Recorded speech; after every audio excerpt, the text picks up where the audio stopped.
সেই ছেলে পরে ডাক্তার, মাস্টার, ইঞ্জিনিয়ার, যা মন যায় করুন, কোনো অসুবিধা নাই।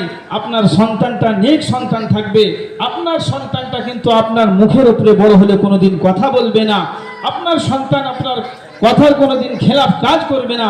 সুতরাং আমরা আমাদের সন্তানদেরকে এই তামাঘাটা গ্রামে যত বাড়ি আছে প্রত্যেক বাড়ি থেকে আমার অনুরোধ, যেন প্রত্যেকটা বাড়ি থেকে যতগুলো সন্তান যেইভাবে স্কুলে আপনারা পাঠান, যে ছেলে মেয়েগুলো প্রত্যেকটা বাড়ির যে ছেলে মেয়েগুলো স্কুলে পড়ে যেইভাবে আপনারা স্কুলে পাঠান, ঠিক অনুরূপভাবে প্রত্যেকটা সন্তানকে আপনারা কিন্তু মক্তবে পাঠাবেন।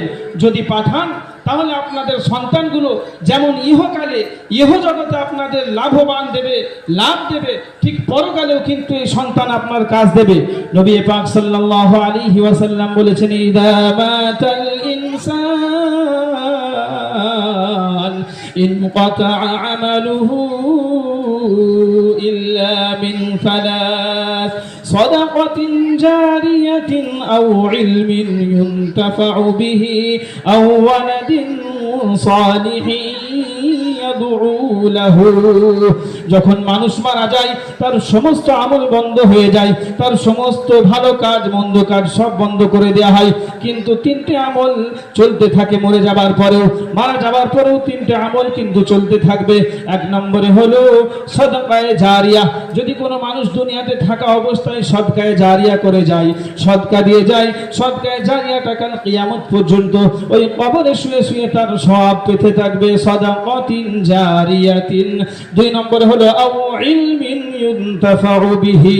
যদি সেই মানুষটা দুনিয়াতে থাকা অবস্থায় এমন জ্ঞান অর্জন করে, এমন শিক্ষা অর্জন করে যেই জ্ঞানটা তাকেও ফায়দা দেবে, তাকেও লাভ দেবে, ফায়দা উপকারজনক হবে, এবং সে যখন দুনিয়া থেকে চলে যাবে, সে যখন অনেক ছাত্র অনেক মানুষকে শিখিয়ে দিয়ে যাবে, তার ছাত্রগুলো এভাবে কিয়ামত পর্যন্ত শিখাতে থাকবে, তাহলে কিয়ামত পর্যন্ত এই ব্যক্তি কবরে শুয়ে শুয়ে এর সওয়াব পেতে থাকবে।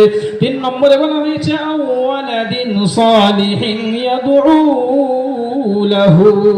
তিন নম্বরে বলা হয়েছে নেক সন্তান যদি আপনি দুনিয়াতে ছেড়ে দিয়ে যান, ওই নেক সন্তান আপনি মারা যাবার পরে আপনার কবরের পাশে দাঁড়িয়ে, আপনার কবরের পাশে দাঁড়িয়ে তখন যে সূরাগুলো জানবে, যে কোরআনের আয়াতগুলো জানবে, সেই কোরআনে কারীম পড়বে আর আপনার জন্য দোয়া করবে, তখন আল্লাহ রাব্বুল আলামিন আপনার কবরের আযাবকে maaf করে দেবে।